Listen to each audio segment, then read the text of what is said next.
Hello everyone, welcome you all in law Vita. आज हम लोग डिस्कस करेंगे the legal position of women in British India.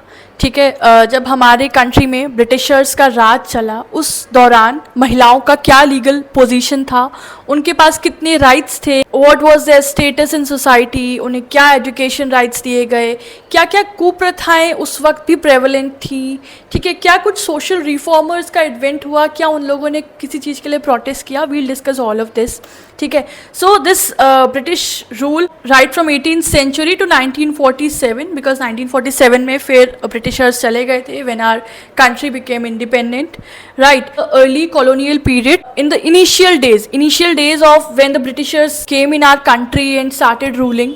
तो उस वक्त तो क्या था कि मेजरली जो हमारी कंट्री में सिस्टम्स प्रिवेल कर रहे थे अलग अलग रिलीजन के according, either the Hindu laws और इस्लामिक लॉज, तब ब्रिटिश लीगल सिस्टम भी उसी से इन्फ्लुएंस्ड होकर ही रन कर रहा था और यही हिंदू लॉज, मुस्लिम लॉज ही उन पर भी प्रिवेल कर रहे थे।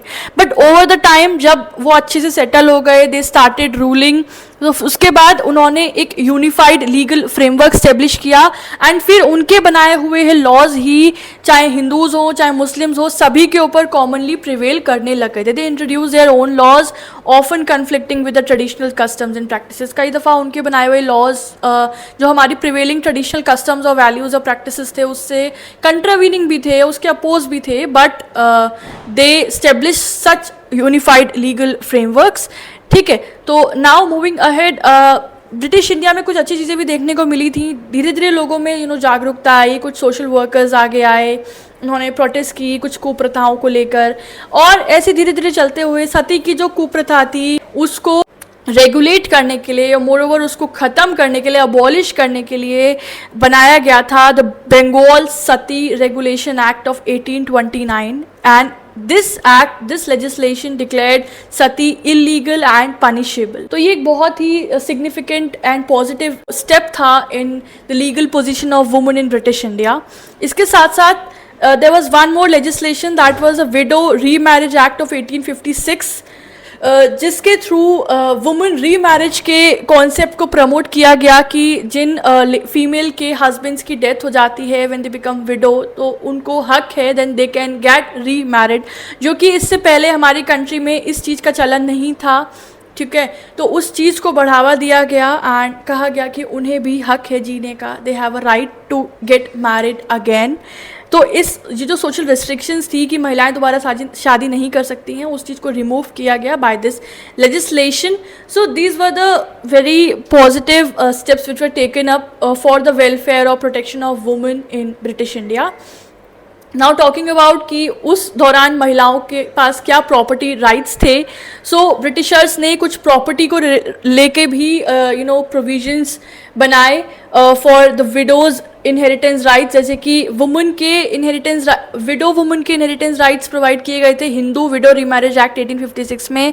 इसके अलावा ब्रिटिश गवर्नमेंट ने हिंदू सक्सेशन एक्ट 1874 भी इन्फोर्स किया, which aimed to provide women with a greater financial security, जिसका एम था कि महिलाओं को ज़्यादा से ज़्यादा फाइनेंशियल सिक्योरिटी इंश्योर की जाए, जो कि इससे पहले इतनी नहीं थी। Women really had a limited financial autonomy और फाइनेंशियल राइट्स।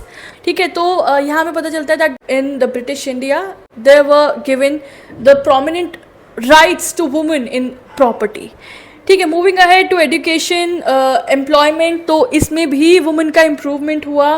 ब्रिटिश गवर्नमेंट ने इंट्रोड्यूस किए वो सारे मेजर्स, वो सारे rules regulations which promoted education for both man and women, दोनों ही, चाहे मेल हो चाहे फीमेल हो, बिना कोई डिस्क्रिमिनेशन क्रिएट करते हुए दोनों के लिए ही स्कूल्स, मिशनरीज, कॉलेजेस स्टेब्लिश किए गए ताकि महिलाओं को भी इक्वल एजुकेशन मिल सके। ठीक है, एंड इसके साथ साथ महिलाओं को अलग अलग फील्ड्स में भी अपॉर्चुनिटीज़ प्रदान की गई फॉर देयर एम्प्लॉयमेंट डेवलपमेंट, जैसे कि टीचिंग, नर्सिंग, सोशल वर्क। तो इससे we get to know that जैसे जैसे समय आगे बढ़ा वुमेन की पोजीशन काफ़ी बेहतर हुई है। एंड अगर आप हमारे फर्स्ट लेक्चर से हमें फॉलो अप कर रहे हैं, जिसमें फर्स्ट लेक्चर में हमने एशियन इंडिया पढ़ा था, सेकंड में हम मेडिवल इंडिया में पढ़ रहे थे वुमेन की पोजीशन, और ये हमारा थर्ड लेक्चर है जिसमें हम लोग ब्रिटिश इंडिया में वुमन की पोजीशन डिस्कस कर रहे हैं, तो कैसे gradually and slowly with the different period of time woman की पोजीशन डेवलप हुई है,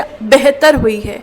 नाउ ब्रिटिश इंडिया में ही बहुत सारे सोशल रिफॉर्म मूवमेंट्स हुए bye some very famous social figures, जैसे कि राजा राम मोहन रॉय, ईश्वर चंद्र विद्यासागर, पंडिता रामाबाई. ये कुछ ही नाम हैं, ऐसे बहुत सारे और सोशल रिफॉर्मर्स थे, वर्कर्स थे, जिन्होंने बहुत ही पॉजिटिव इम्पैक्ट डाला है in advocating the women's rights. And उन्होंने बहुत सारे ऑपरेसिव सोशल प्रैक्टिसेस जो महिलाओं को दबाती थी उन्हें चैलेंज किया कि उन्हें ख़त्म होना चाहिए, जैसे कि चाइल्ड मैरिज, बाल विवाह के अगेंस्ट आवाज़ उठाई गई. और जैसे क्या होता था हमारे समाज में, अगर किसी लेडी का हस्बैंड की डेथ हो जाती थी, उसके बाद उसे ना सोसाइटी से सेक्लूड कर दिया जाता था, उसे बिल्कुल अलग ट्रीट किया जाता था, उसको नॉर्मल नहीं ट्रीट किया जाता था. तो ये जो सेक्लूजन ऑफ विडोज़ था, इन कुछ बैड सोशल प्रैक्टिसेस को चैलेंज किया गया in this British India.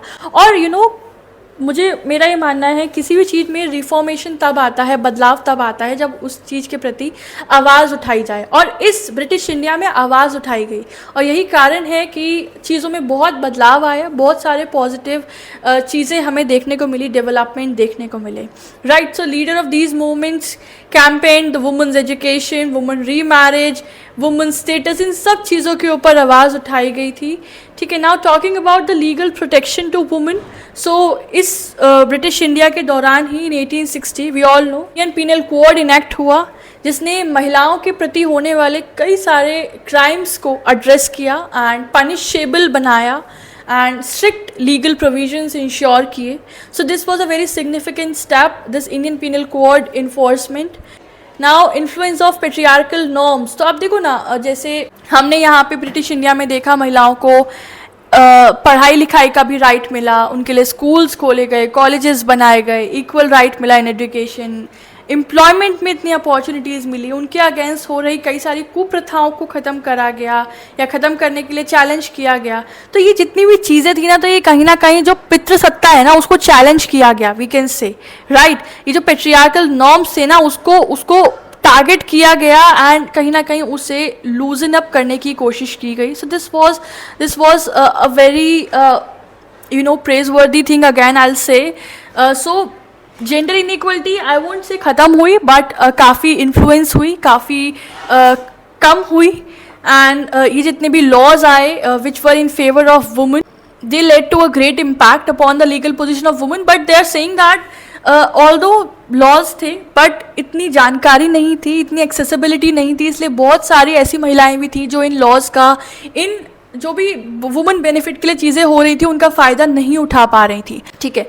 Now we'll just have a conclusion that बहुत सारे सिग्निफिकेंट चेंजेस आए, बट चैलेंजेस सस्टेन, चैलेंजेस रहे, स्ट्रगल्स रहे, एंड जेंडर इनइक्वलिटी भी रही. But gradually and with the advent of more number of laws and more sense of awareness and more education, चीज़ें और बदली. And as we see in the current period of time, the things have been changed so far. मुझे नहीं लगता कोई inequality और gender discrimination जैसी चीज़ें prevalent में हैं, openly तो नहीं है. ठीक है. So in conclusion we'll just say that if we are talking about the legal position of women in British India, it represented actually a complex interplay. बहुत सारी चीज़ों का रोल रहा है. The colonial policies, the different sort of practices, the social movements, the political movements, and British legal reforms ने काफ़ी सारी चीज़ों को एड्रेस किया, जेंडर इनइक्वलिटी को एड्रेस किया, जेंडर डिस्क्रिमिनेशन को, या जो भी ऑपरेसिव एक्टिविटीज थे जो ऑपरेस कर रहे थे वुमन को, उनको दबा रहे थे, उन चीज़ को एड्रेस किया. Understanding that what was the historical context of women's legal right, it's very crucial. हमें पता चलता है कि आज हम जिस स्थिति पर हैं, आज हम जितनी फ्रीडम से यहाँ खड़े हैं, हम बात कर रहे हैं, हमारे पास सारे राइट्स हैं, सारी एमिनिटीज़ हैं, सारे we can do everything that a man can do in our society. वहाँ तक हम कैसे पहुँचे, सो वो जानना बहुत ज़रूरी है. किस किस चैलेंजेस से हमारे हिस्ट्री में महिलाओं ने चीज़ें सफ़र की हैं और कैसे उससे उभर के बाहर आई हैं. Right. So with this we are done with this lecture as well. This was all about legal position of women in British India. I hope the things are clear. कोई डाउट है तो कमेंट सेक्शन में पूछिएगा.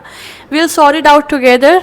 Right. So I will just wish all of you all the best whosoever is having the exam. आप लोगों को कैसी लगी लेक्चर, ये हमें कमेंट में बताइएगा. और वन मोर थिंग, ये मेरे को बिल्कुल लास्ट में याद आता है, बल्कि मुझे लगता है मुझे पहले बताना चाहिए।